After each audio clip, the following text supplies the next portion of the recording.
us at BSides Cincy. The presentation will begin shortly.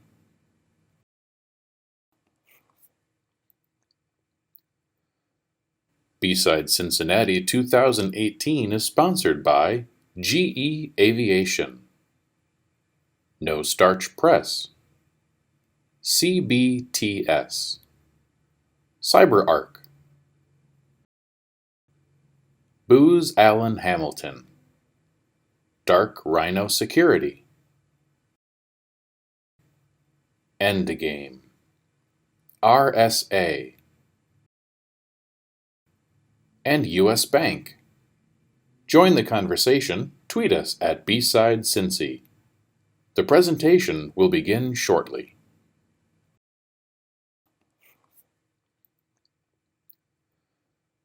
BSides Cincinnati 2018 is sponsored by GE Aviation, No Starch Press, CBTS, CyberArk,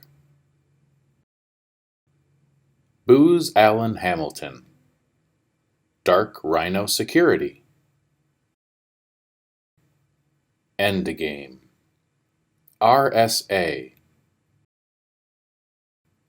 and US Bank. Join the conversation. Tweet us at BSides Cincy. The presentation will begin shortly.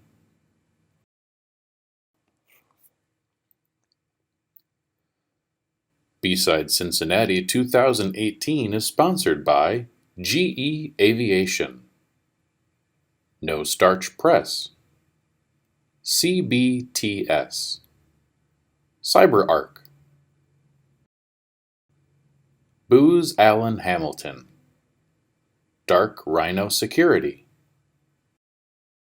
Everybody, we're get picked up. Hopefully you enjoyed the lunch. The bar is open. How many exploits he can pull off in the next hour, right? Yeah, something like that. All right, well, we'll see what happens. Thanks, Jeff.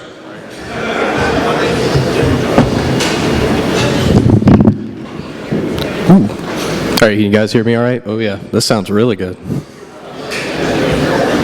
All right, thanks Josh and the BSides team here in Cincinnati. Appreciate you guys having me here, and we're going to try to put on this hacker carpet bomb. So let me go ahead and get my PowerPoint pulled up here. All right, now we can start transitioning here. So I always like to start with this slide. We think about this as a similarity to how a city is very much similar to how a computer kind of functions in a sense, and so it kind of shows how information flows in a sense, just like a city, so we can always kind of relate it in that simple fashion. All right, so a little bit about me. As you guys can see here, this was my fun escapades in Jerusalem. As you guys may know, CyberArk is originally an Israeli-founded company. We're a cybersecurity software company. So we actually got to go to the mothership once in a while. In this case, I got to go back to Israel back in January, and of course, I'm the only idiot out there in shorts. Here it is on a 50-degree day in Jerusalem, and I go up to the Temple Mount, which is a holy place where you're supposed to kind of cover your legs. And so the IDF kind of looked at me kind of funny and said, "Hey, why don't you cover them?" I'm like, "Well, what do you have?" And he's like, "We have this green skirt."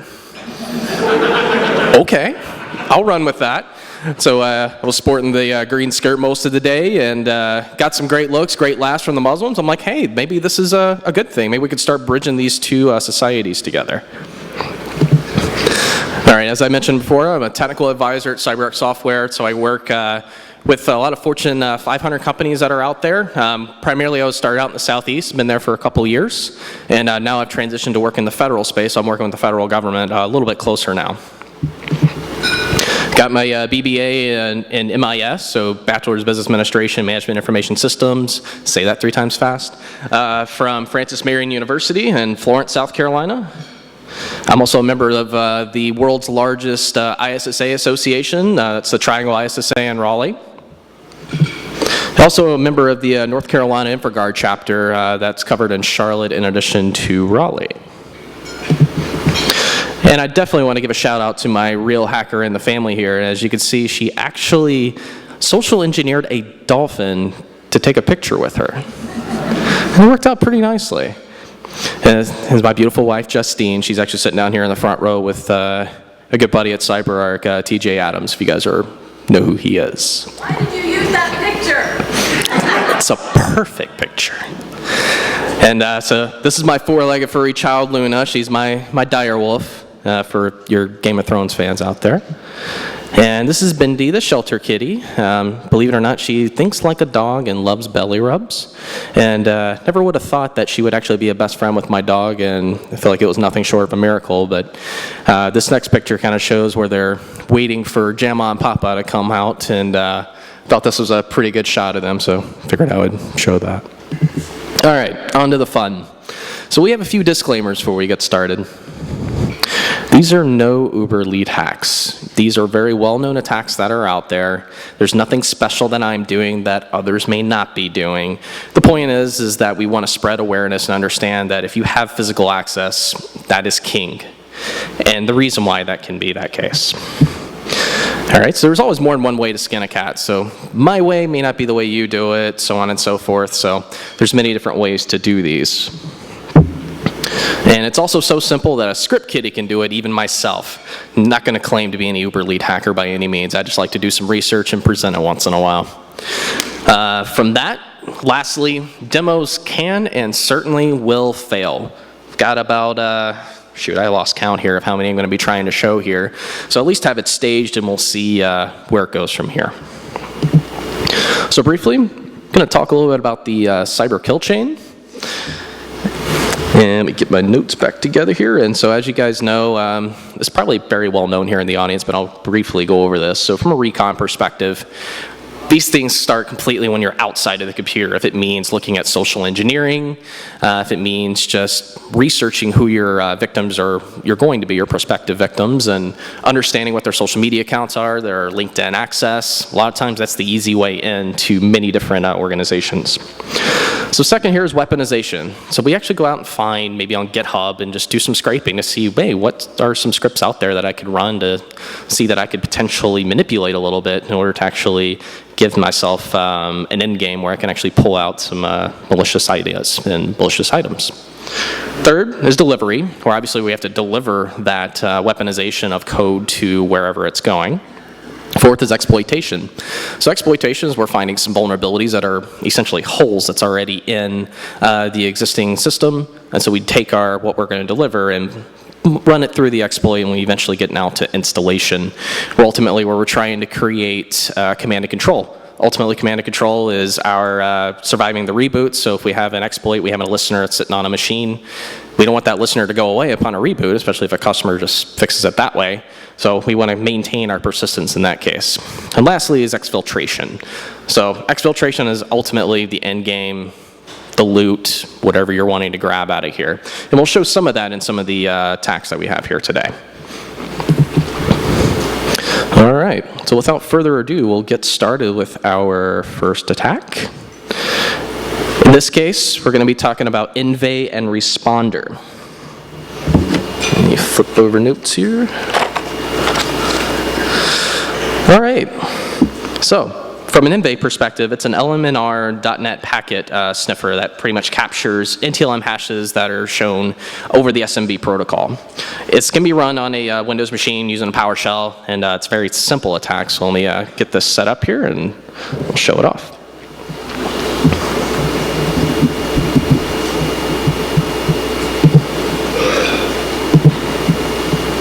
Nice belch, by the way.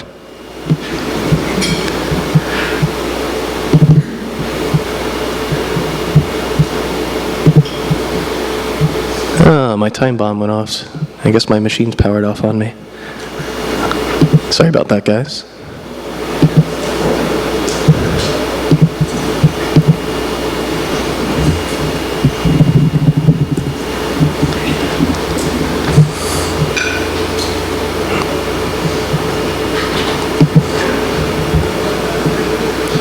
I'll give this a second to power back up.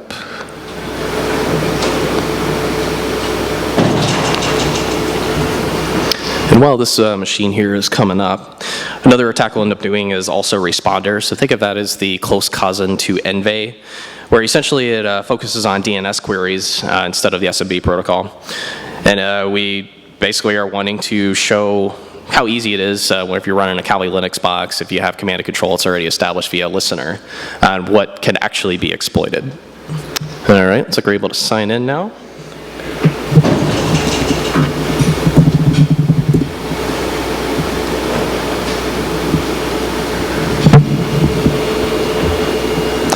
All right, so I'm going to go ahead and launch PowerShell as admin, since that's going to be required for Envy itself, and it also has to be sitting on your local LAN segment for the attack to be successful.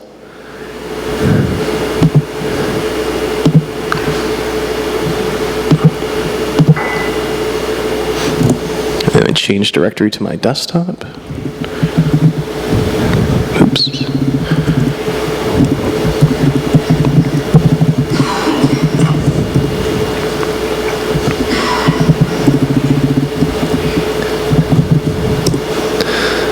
All right, we'll get Envy started here. So it looks like we're already seeing some requests coming in from my other server here where I've actually tried to make some connections.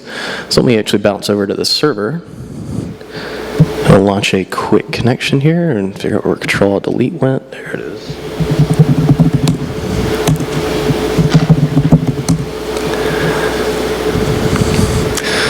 All right, from this machine, I'm just going to try to make a simple SMB connection to really anything at this point. We'll see that it'll try to prompt us for creds as soon as the VM wakes up. Maybe. Again, with my disclaimer, demos can and will fail and or lag.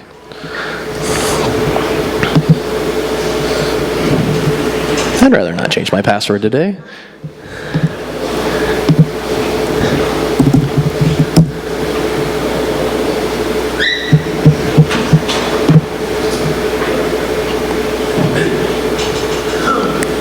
Actually, it looks like we do have a hash that was actually passed up here. So actually, the attack was successful.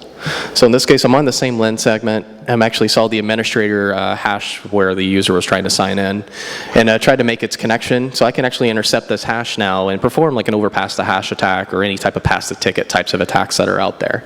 Just showing how simply this could actually be picked up. So now we'll move on to a responder, which is actually done originating from the Kali box. So we'll go ahead and start responder here. All right, looks like we're listening for events. So now I'm going to go back to, let's go with the victim this time. That sounds like it makes more sense, right? And we'll do the same try to connection here. We see it cannot contact any domain controller. Try again. In this case, I go back to responder here, and I can see there are some poisoned answers that were sent back. And if we wait just a second here, we'll actually be able to see the same hash that we were playing with earlier that can eventually be picked up and moved around laterally. Actually, I probably need to actually put my creds in. That may make more sense there.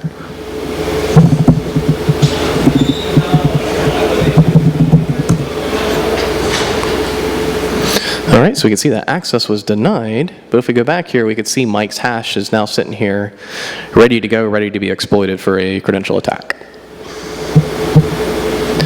All right, and that is responder. So now we're going to go move on to Seth, which is an RDP man in the middle, where, as we all probably know, the remote desktop connection, most of those are encrypted.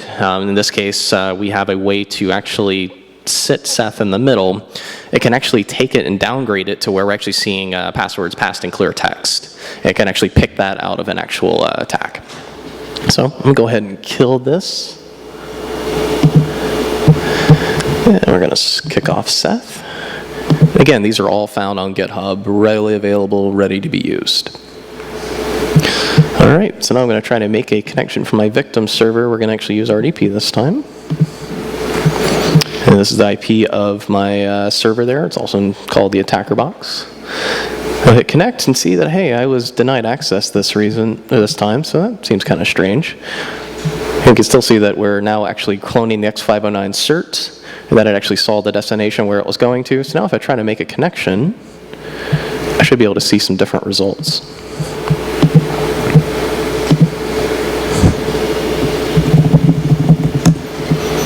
All right, so we see my RDP connection. Yeah, this all looks legitimate. For the most part, we can see the cert error that many of us ignore. The cert is actually the 509 that's being, I guess, manipulated a bit, where it's actually now sending all the information for the attack going straight into to Seth. So what we see here is the actual hash that I was using to authenticate. Down here at the bottom, it's probably not very clear here, but you could see my password as well as the creds that I was using. Another thing that's interesting, if I go back to the server here, the victim, and actually start just typing in anything really, and I go back here to the attacker, you see that there's actually keylogging going on here. So anything that I'm typing is now being picked up. So again, this requires being locally on the network, where you either have a listener or something similar, to be able to actually launch this as a man in the middle. All right, and now we're going to move on to something that is one of my personal favorites here, and actually have some little handy-dandy tools here with my super cool cart.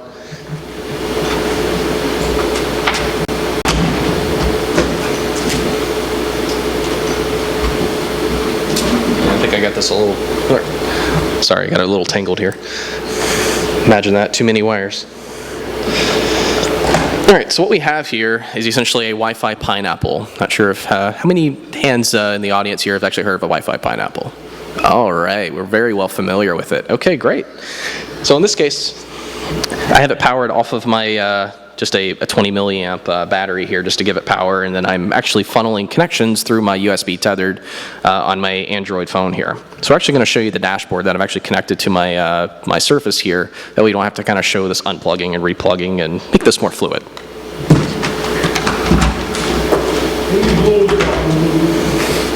I'm sorry, was there a question? Oh, blow it up? Yeah.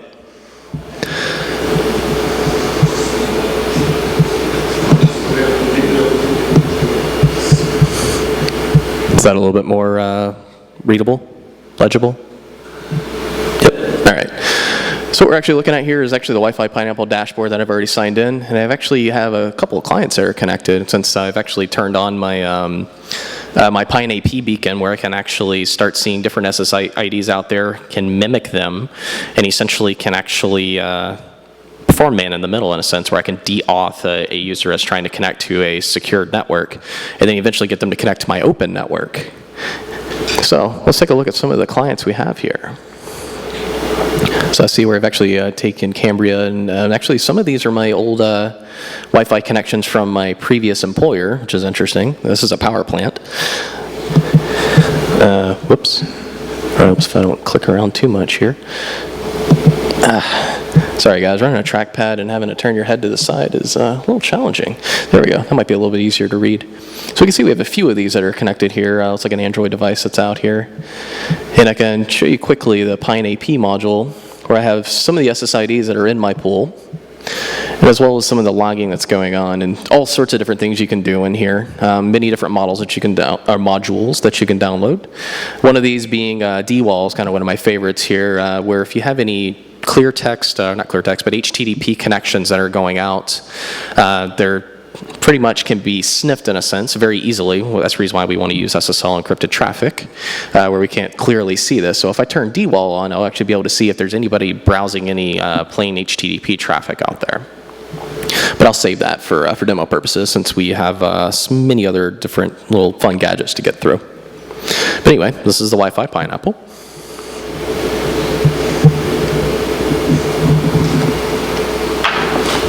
And next we're going to do our fun mouse jack. I'll actually pull up the slide here while I'm setting that up.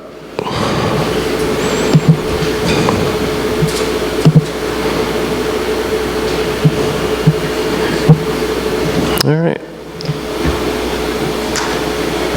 So what I'm actually going to be using here is actually a little RF radio transmitter here that'll plug it actually into my hacking machine. And over here is my corporate laptop that I use for work that I'm actually going to perform the, or actually show exactly what's going to be showing up by intercepting a little small mouse that's actually a vulnerable mouse. It's by Logitech, where as soon as that mouse is clicked or moves, I can actually see that showing up here on the screen, and then we'll actually be able to send a malicious payload directly to my machine. So give me a quick second here.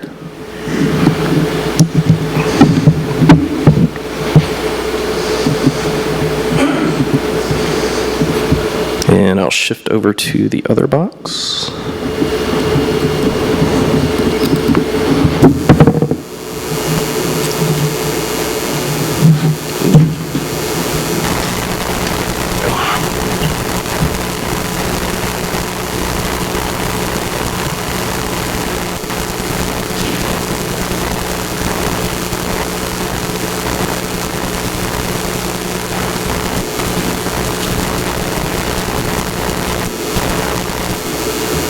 All right, so here on this other box, actually, I just have a little wireless mouse that's connected here via dongle. So I'm just going to move it around so we can show that it is working. Yep, that looks good. So now I'm going to pull up our virtual machine. Drag this guy. Actually, you don't necessarily need to see this aspect of it. Actually, oh, sorry, guys, I'm going to flip back and forth here. Did this a little prematurely.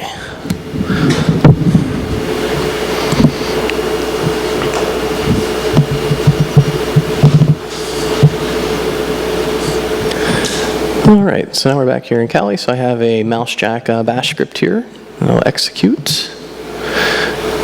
We'll see if it, oh, looks like I need to pass through my USB to my VM here. So give me a quick sec there.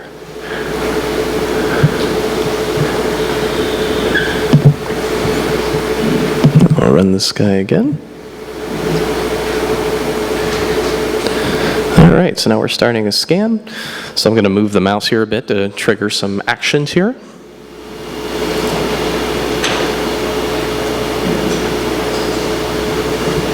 All right, looks like we have a connection there, but I'm not sure if this is my actual mouse, considering the type is unknown. So I wonder if anybody else has any vulnerable mice that's out there in the audience. Okay.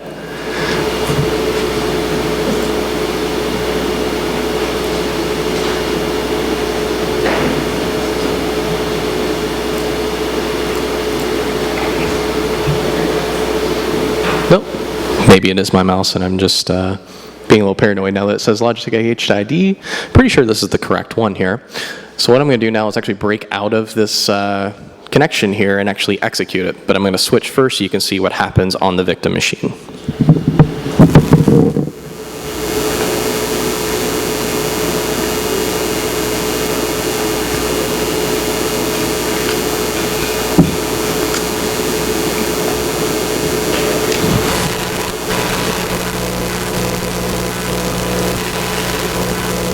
And we're back on. All right, so I'm going to hit Control-C. I'll break out of this session here. Now I'm going to hit the one key to be able to send my payload to it. Press Enter here. We'll see now that it's opened up Explorer, taking me to cyberartcustomersuccess.com. And of course, this is one that Andy had set up this for me as well. So he did this at the same talk at BSides in Denver. So just imagine that says BSides Cincinnati for me. But as you guys can see there, it's pretty simple in that case to be able to inject a mouse that's pretty much vulnerable as far as sending a payload in that case. Just a little radio transmitter and Kali VM you can have a lot of fun with. All right, so now we're going to move on to the next one, is our Bash Bunny.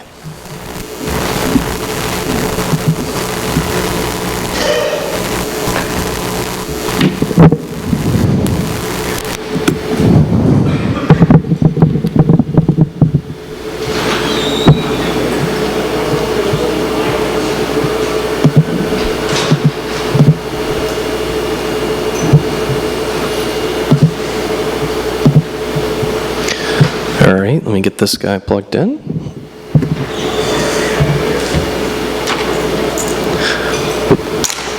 That's a rubber ducky. So So a Bash Bunny here, guys, is available from Hack5. These guys are around $100. It is a fully functional Linux operating system that's actually running on it. You can connect it to a Windows share, write your own Python scripts, and actually put your payloads in there as well. There's 3 different switches. One is for arming mode, which is used for actually creating your payloads and putting them in there, putting them in the right place, and then and actually executing them are for the other 2 switches. So there's 2 payloads on this one that I'll end up showing. First one's a little bit more fun, and let me go ahead and get that plugged in here. And I wonder if I need to probably duplicate screen.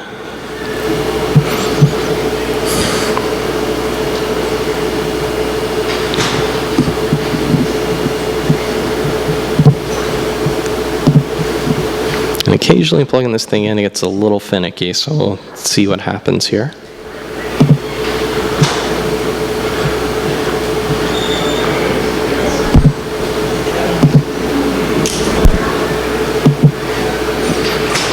Alright, so now we can kind of see stuff. It's somewhat cut off, but I think we can work with it.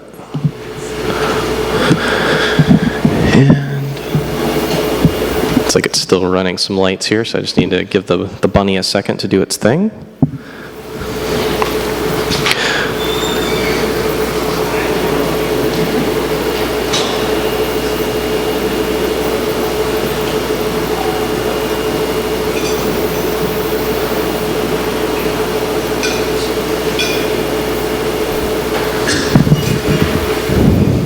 And as per usual, sometimes demos will fail, so I'm going to pull this guy back out, and we're going to try it again.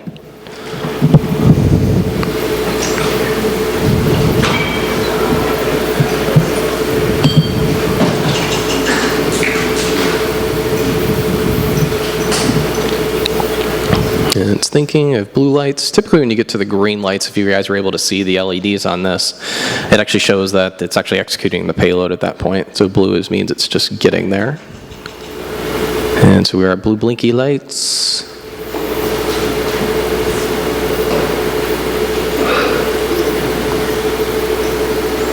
Maybe. All right, maybe this thing needs a little bit of encouragement. You guys want to maybe start a slow clap or something like that? See if we can get it going here. Hey! No? Oh, we got green lights. Come on, bunny, you can do it.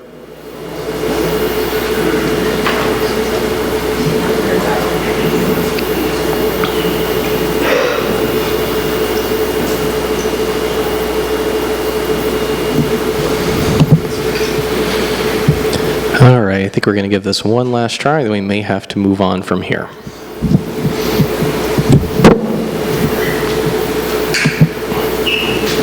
Make sure there's nothing else connected.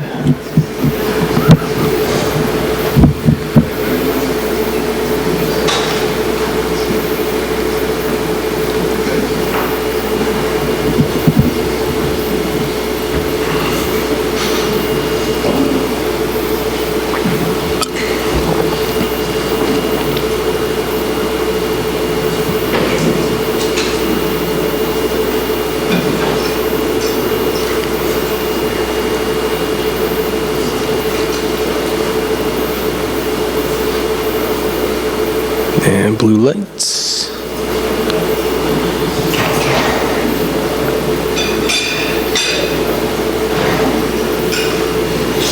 Thinking.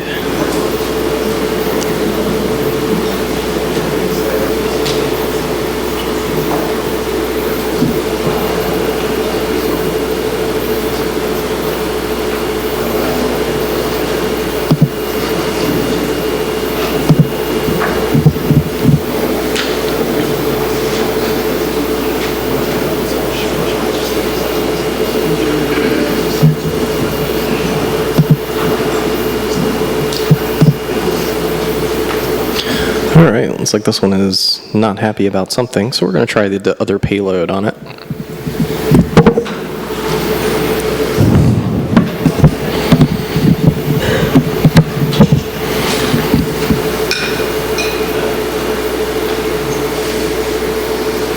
In this particular payload, we're actually going to launch a PowerShell script that actually goes in and actually identifies all the Wi-Fi credentials that I've connected to in the past, and takes them and decrypts them and puts them into a plain text file, copies them over to the bash bunny where they be extrapolated and utilized for getting SSID passwords, and never know who's been using the same password for their SSID that they may use for other personal accounts. And we're at red lights. We're going to see if we get to the green here.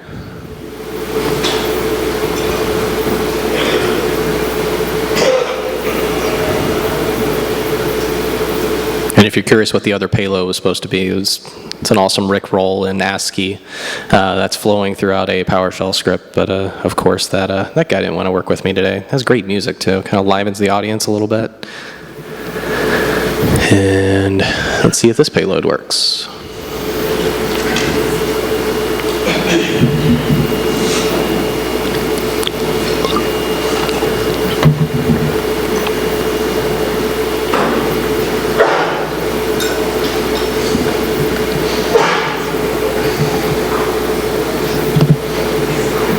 Not showing any devices connected. All right. Well, we may have to come back to the bash bunny later if we have a little bit more time.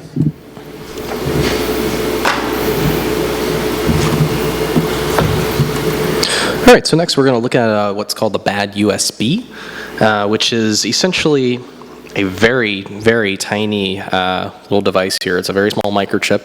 You can get these things for maybe $1, a couple dollars. And essentially what I have on here is a payload that can actually just fire up Notepad and actually say, hack the planet. This one I feel like should work for me unless my luck is really running out today.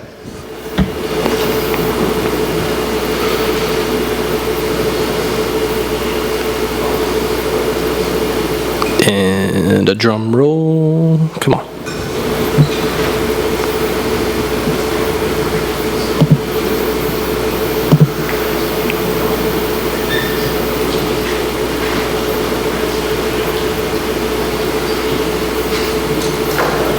Gotta love it.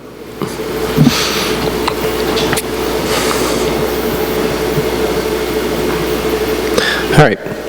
This might be an advantage of having two laptops. I think I'm going to try to swap to the other one really quickly and see what results we get.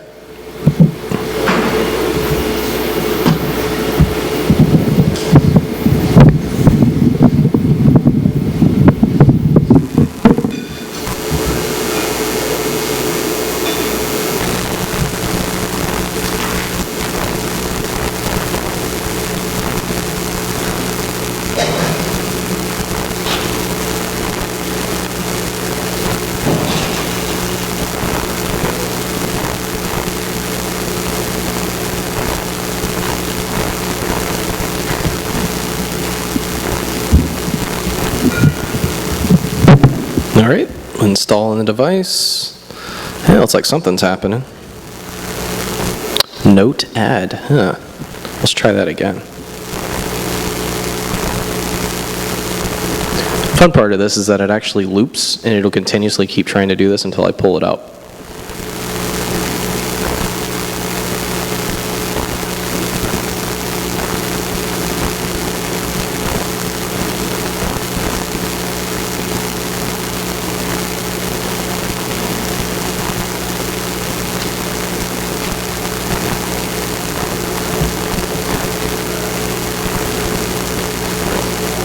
All right, try this one more time.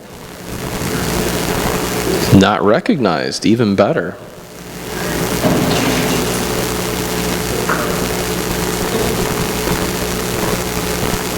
Looks like it's thinking about doing something though.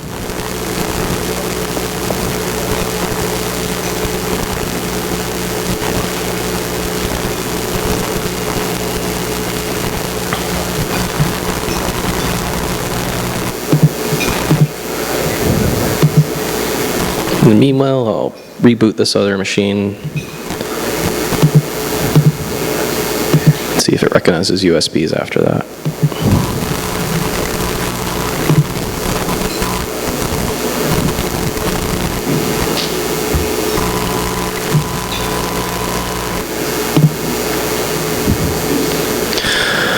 All right, so we're going to try moving on now to the USB rubber duck. which this guy is actually the much larger version of the bad USB that I just showed you previously. That's actually behaving pretty badly today, ironically enough. So I figure, why don't we try this guy and see if anything different happens.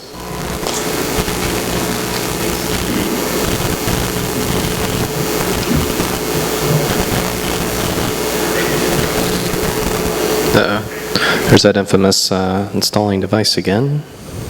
Hey, actually injected some keystrokes for me this time. And it's going to go out to a website, trying to load Paint, and somehow not happy with that either. All right, so the idea of what was supposed to happen here is that this background was supposed to show up on my desktop, and essentially I've been hacked as kind of an idea of showing what some of the keystrokes can happen. I promise this was working great earlier today. Get on stage, it fails. It is what it is when it comes to these types of demos. All right, now that my other machine is powered back up here, I think we might be able to switch back to it and move forward.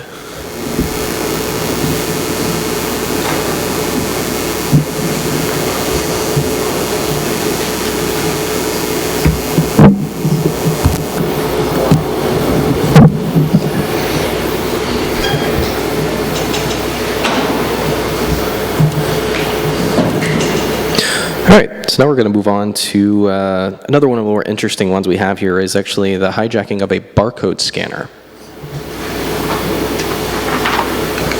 So the way this actually works, this is a legitimate functional use barcode that can essentially function as we would want it to. It'll scan our barcodes, shoot us an output, do exactly what it's supposed to do. But it can also, if we modify the barcode slightly, we can actually make it do some malicious payloads. So I'm going to go ahead and get this guy connected.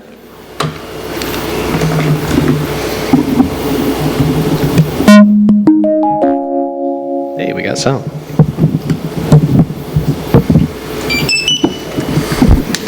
All right. I have a couple sample barcodes here that we're going to try to play with here. First one here is a legitimate barcode. Just looks like anything that's similar here on the left. As you see there, it actually sped out a number for me, just as we expected. So now this other one, though, is going to actually do something slightly different. It's actually going to launch a calculator just via a programmatic keystroke that's injected. So let me scan this guy. You can see that calc is fired up, and now I'm in the calculator. So if you think you can actually fire up a calculator using a barcode scan, can you imagine what else could be happening? What else could happen on a hardware or what's the word I'm looking for? A warehouse type system, so for inventory type systems. And also, there are some other payloads that are out here that some of my colleagues have created here for the barcode scanner. So I'm going to go ahead and sign in and actually show some of these, provided that I can get to the internet.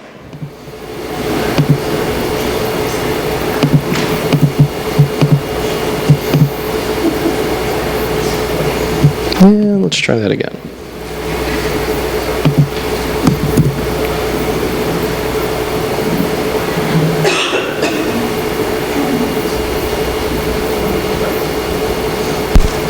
All right, so essentially like the rubber ducky that I had showed earlier that actually tried to launch my You've Been Hacked video here on my other laptop, is that we actually have the Barcode website is where we can actually see what other different types of items can be launched from a barcode. So right now it's detecting my scanner, and then we can see the different payload scripts that could be added into it. And it's thinking, so we can do things like hello world, run calculator, invoke Mimikatz, and actually dump some credentials, as well as some other different types that are out here. So if you ever have a barcode scanner you want to play with and see what some of these other barcodes do, feel free to come out here, check this out, and actually do a quick scan. And you never know what can happen. All right, so now that we've gone through these, we're actually going to try to go back now to the Bash Bunny, because I feel like that's one of the more important ones here, and we've got a little bit of time, and see if we can actually get this guy functional for us.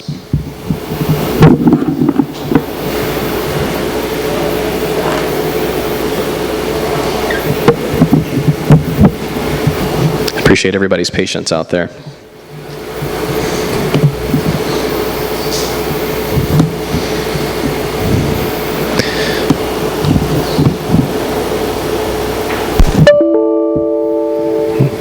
Well, I got something. Let's see if we can launch this. No? Thinking I cut it off here.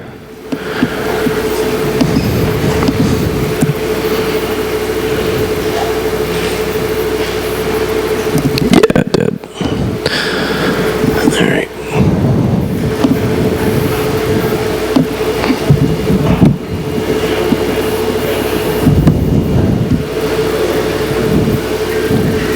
And yes, while these devices may be cool, they are prone to failure, and this is a good example.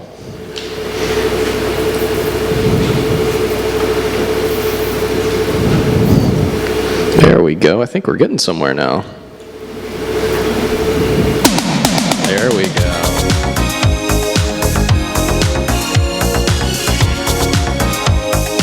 So I guess for the fourth time's a charm, right? You gonna do a dance, you know? Everybody feeling it? Everybody's kind of tired from eating lunch.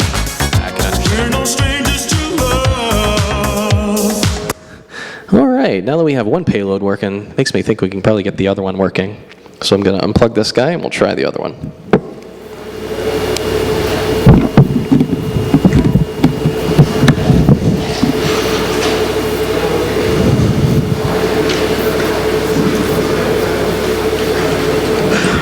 And, all right, firing up.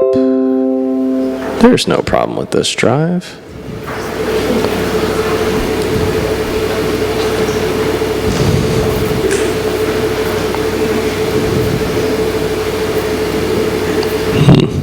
I don't think we want to launch a EULA. That doesn't sound like much fun.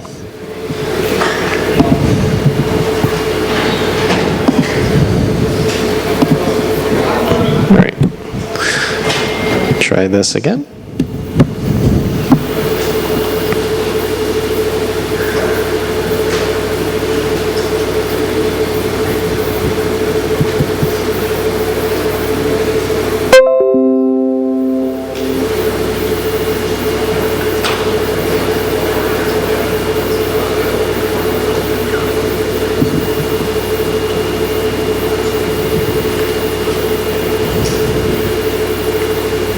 We're consistent. Anyway, as far as how the, I can actually just show you what the loot looks like once it's actually done after the fact. So in this case, my name is on this particular machine is Lil Fubar, since I've kind of a running joke where I've fried so many machines that I might as well just name them after that. So if I launch my my text editor here, you can see my profile names, and then there's the password sitting there in plain text for all of my SSIDs. I don't see any cameras out there, so I think I'll go ahead and close this. So this is a capability that the Bash Bunny does have once everything is functioning correctly. So I'm thinking in terms of a real-world experience. Let's say you walk into an office that has maybe a computer that's sitting on the side that's unlocked. Hopefully somebody wouldn't leave, but it could be one of those types of terminals that connects wirelessly. We plug it in, then we actually go retrieve the Wi-Fi creds that are out there, especially if we don't know what it is. Unplug it after it's done its work, and off you go with the loop. All right, and that is the Bash Bunny, semi-successful. All right, so another fun one we have here is one of my personal favorites is the USB killer. In this case, it is this guy, which looks like any ordinary thumb drive except for probably the little 8-bit guy that looks like it's going to blow something up. So what this guy has is just some transistors in it that essentially anything I plug it into will actually short out and essentially destroy the machine. So ultimately, if you're thinking of Mr. Robot, and I'm sure many of you have probably seen where they go into Iron Mountain's equivalent, Steel Mountain, if they want to actually blow up some of the machines or kind of cover up their tracks, plug this guy in, the machine is dead.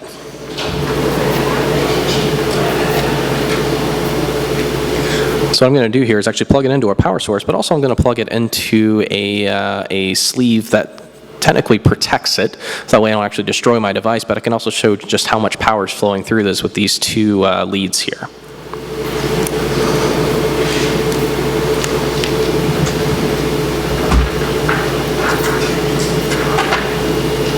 All right, I'll grab my battery. We'll plug this guy in.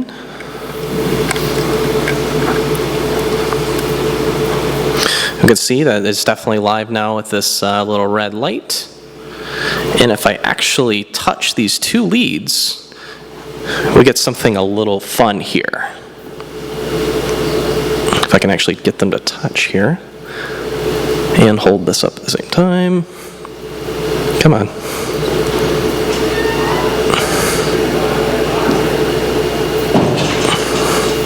It should create a little arc.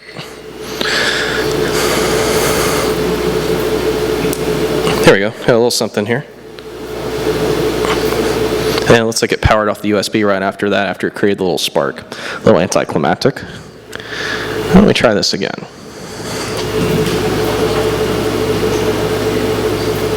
So we touch these two leads together, and we got a little spark.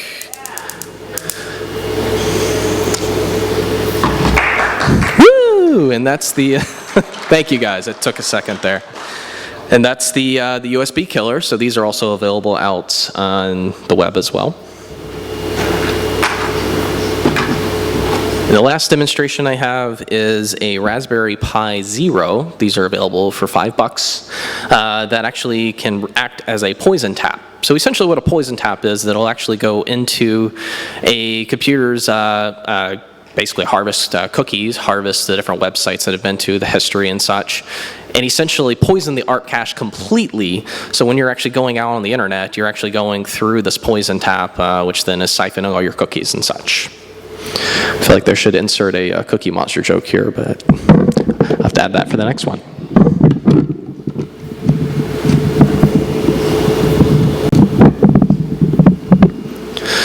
All right, and this guy does typically take a second or two to come up here, and I just unplugged myself.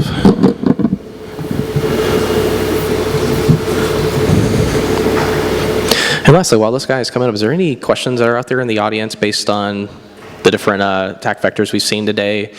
Are we kind of getting the idea that from an attack perspective, having physical access is key, especially with some of these different things that we can plug into machines, and ultimately what we would be wanting to do is actually protecting our endpoints to not allow things to run that are unknown, and utilize application whitelisting, blacklisting, and graylisting. Any questions? Anybody snoozing? I know that's some good lunch. All right, so it's like the poison tap is launched. So we're going to try to see if this guy's going to work with us today.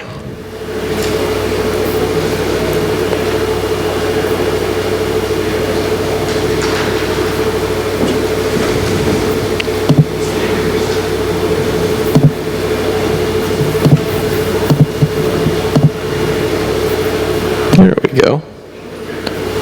So what we're seeing here is the actual, I guess the act that the poison tap is actually executed successfully. And then if I move the mouse around, I can kind of see the little poison tap logo kind of showing up around the different places here.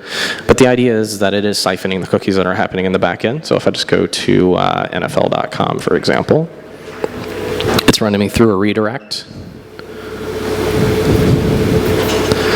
And essentially this is going to come up each time. So the only way to really combat this is to actually reboot the machine and clear your ARP cache. And I think that is everything I had for from a presentation perspective. So if anybody doesn't have any questions, I think we'll conclude this about 15 minutes early. Nope. All right, thanks everybody for your time.